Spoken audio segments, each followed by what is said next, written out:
Hello and welcome to Sega News Bits Extra. I'm your host George, and with me is Barry. Hello.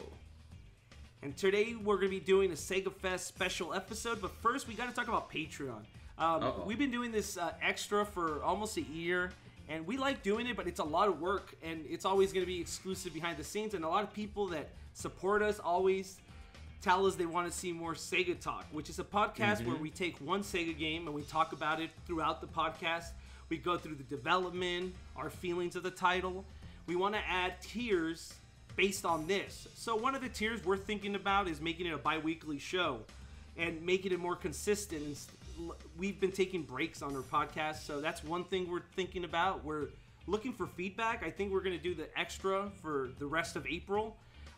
If the fans don't want that and they rather have Sega Talk just start this month, we could do that too. We want feedback, so let us know about that. Another thing in the tier we're thinking about doing is maybe playing some voice messages while the credits roll in the end, so Patreons could tell the audience and record their voice on each game and what they think about it, even if it's something we disagree with, right? Yeah, for sure. So let's get right into the news then. Sega confirms multiple Olympic Games for 2020, which not surprising, and that includes a new Mario and Sonic game. Barry, you did this story. Tell the folks what they need to know. Hey, folks. So, it is a little confusing when they did the announcement because it showed this little kid talking to his grandpa, and I was like, clearly this grandpa is not going to go, when I was a little boy in Japan, Mario and Sonic, you know. So I knew something was up, and what it turned out to be was they're making a game called Tokyo 2020. It's going to be for the Switch, PlayStation 4, and Xbox One. This is the first time since their very first Olympics title, which was several years ago. 11. I don't even remember when it was. What was that, 2000? Wow, that's a long time. So, so this is their first like non-character one. However, it is very animated. It's very over the top, so it kind of reminds me of actually some of those Amusement Vision titles. If I'm thinking correctly, there was some sports compilations where you did a lot of mini games, so that's cool. The other game is Mario and Sonic at the Tokyo Olympic Games for the Switch, and that's due out in 2019. This was obvious. Japan's their home country. It makes so much sense to be doing this, and I'm glad they are. It's also coming out to arcades. And Sonic at the Olympic Games is coming to mobile. This happened for the Winter Olympics several years ago for mobile, where it was just Sonic. Yeah. And it's all right. It was a fine game. I think this one will be fine too. The logo's not finished yet, so I looked at that and I'm like, wow, this is a real budget title. It's like gray with black outline. It's not even exciting. It's like Sonic won the silver, you know? Yeah. And so I was really jamming through these because I was, doing this live as the show was going on. So I'm sure there's a ton of details that we don't know about because they were speaking for quite a while in Japanese. But yeah, stay tuned to our videos on the site for more info for sure. What do you think about the number one bit of news out of this whole Olympic game thing? Everybody was talking about how Sonic was wearing soap shoes again. And that is the biggest news, right? What do you think about this, the return of soap? Yeah. So Sonic's wearing his Sonic Riders shoes, I think. The next bit of news is that Sega shows off a new trailer and new information for new Sakura Wars, aka Project Sakura Wars in the West. Basically, they showed off a trailer. They announced it worldwide, which is fantastic. This is something I wanted Sega to do a lot more. Like, I always wondered, like, dude, we live in the age where everything is connected. Just announce the Japanese game here. Let's all get hyped at the same time. I know in the West, it's hard to hype people on a franchise they've never played, but this is a good move. This is a really good direction Sega's going, in my opinion, with the localization team. This is what I've wanted since I started the website, so I'm very, very happy about this. But outside of this, the game has, new graphics. They're very sharp. New models, new art style, and it's being developed by partly Sonic team and partly other developers from other teams that worked on Sakura Wars in the past. In the West, it's going to be called Project Sakura Wars, at least for now. So what are your thoughts on the trailer? What are your thoughts on the announcement? Yeah, I'm excited. I am very glad that they are doing a worldwide announcement. I kind of expected that because the Sega West team was there. A lot of the social media guys were out there, so I will bet they probably set up camp at the Sega Japan offices. And, you know, as soon as they went back, they started forming their social media posts. And it looks... Okay, so I think it looks all right. I think graphically it looks great. I think art style-wise it looks all right. It does not look like the previous games. The previous games' art style, I guess I'd kind of best describe it as like, you know, like that mid to late 90s anime style where it wasn't really over the top, like Dragon Ball. Characters were fairly realistically, I don't know, shaped, and it wasn't like big boobs in your face sort of stuff. And now it's kind of shifting into that, and in the previous games they had 2D art mixed with 3D graphics. This one is taking a page from Valkyria Chronicles, so it's going to be all 3D, but with a kind of hand-drawn look, which makes me wonder if this is the Canvas engine. I think it is. What do you think? I think it is. Yeah. I agree with you on the art style. I thought it was a really missed opportunity to not like go back to the original art style, since this is kind of a nostalgia reboot, and that's the reason why it's been announced.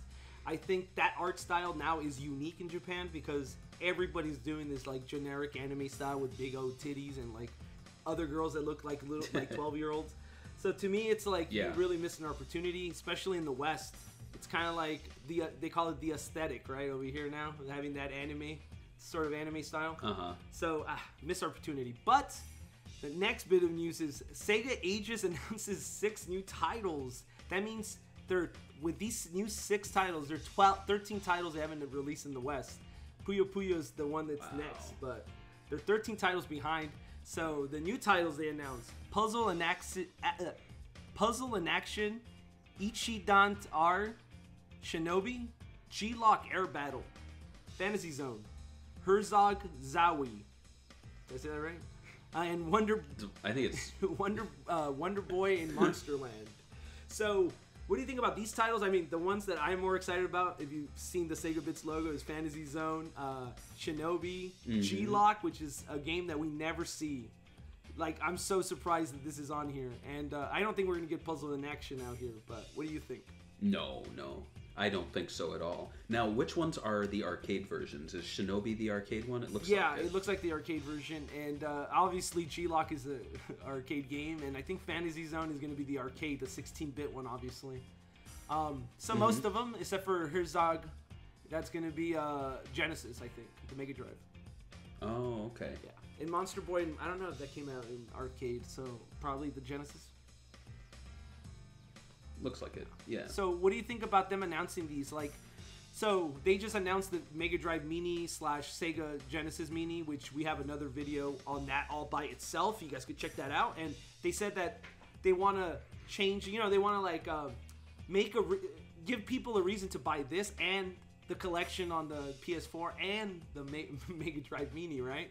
So these are more boutique games, right? They go in, they change things, they give you more options. They cost $8 a piece. If you buy all these titles, it's probably going to cost you more than a Mega Drive Mini. So what do you think about the pricing now with all the other options Sega's been giving us? I think the intent is to have people just buy 1 or 2 games, and they know the super fans are just going to buy them all. I mean, I bought all the 3D Classics games, and I didn't really think about what the total cost was because I was just getting them as they came out. It was like, you know, a cup of coffee or, you know, a sandwich. And I think with these, if they stick to arcade releases, especially arcade releases that never received a home port, that's a big win for them. I think they need to stop focusing on Mega Drive and Genesis games on Sega Ages. Yep. And just because those games can be so easily emulated and played and found.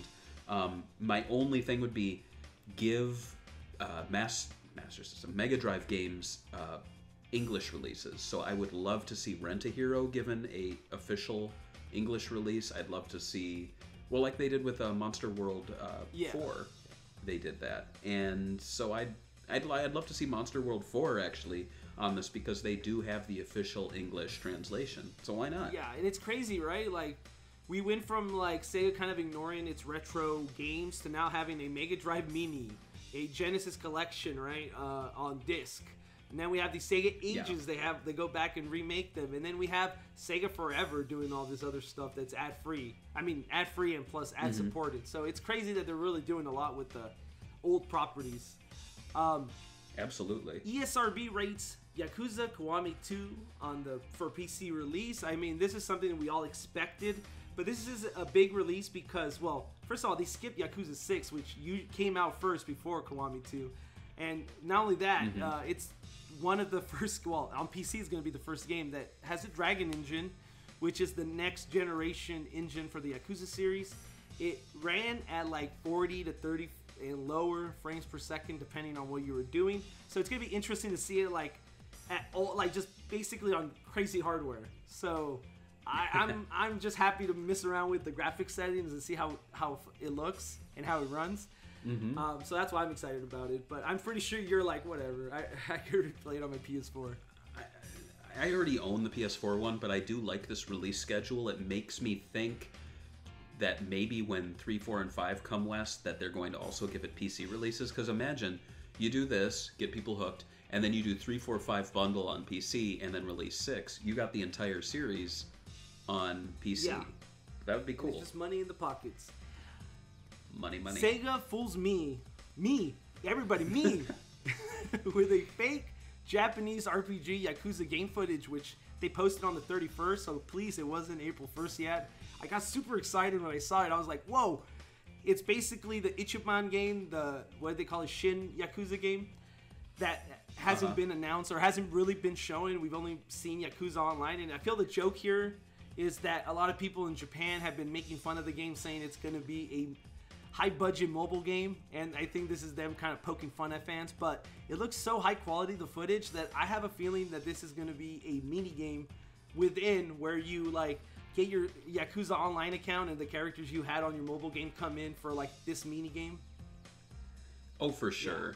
Yeah, it always bothers me when official companies, like, when they do these April Fool jokes that aren't jokes, like, it looks like something that could legitimately happen. And you look at this, it's really well done. Like, there's menu systems, controllers fly in, character animations. So this cannot be like a one-off. This has to be used for something. And I think a mini game would be perfect. I guess it's an in-joke with Japanese. And for us over here, we're like, looks cool. Yeah, I want to play this. A lot of people on Twitter were like, I'd play this. It is interesting, and the game's shaping off to look good. I mean, it looks like the Dragon Engine, and the Dragon Engine is, like, in my opinion, one of the top 3 development engines made in Japan. So, high praise to Sega. This game, I want to see this game already because I really want another I want to see what the future of Yakuza is. Yeah. We have found out that they want to go in a more comedic route, and I like, heartwarming comedic stories. The drama stuff in Yakuza, like, never really resonated. It was fine for me. Like, I understand the Japanese culture loves dramatic stuff, but I'm more of a comedic guy, so this is going to be pretty interesting. Plays on the strengths of Yakuza, and I'm excited. Yeah, absolutely. Me too. And this is the end for Sega News Bits Extra this week. We don't know if we'll do it next week. I mean, we want to see your feedback and see what you think. Should we start Sega Talk this week? Or wait all the way until next month. We have some games we're thinking of doing. We would love to discuss it in the future. Thanks for watching. Bye. Bye.